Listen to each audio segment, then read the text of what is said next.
sevgili Serhat ustamızın ellerinden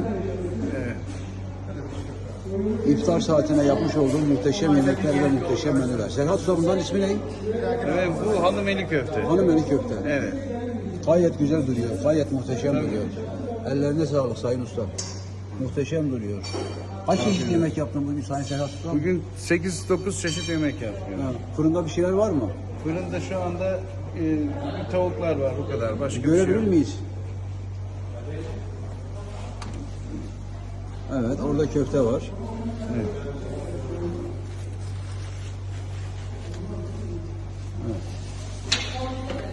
Oo, muhteşem, harika duruyor.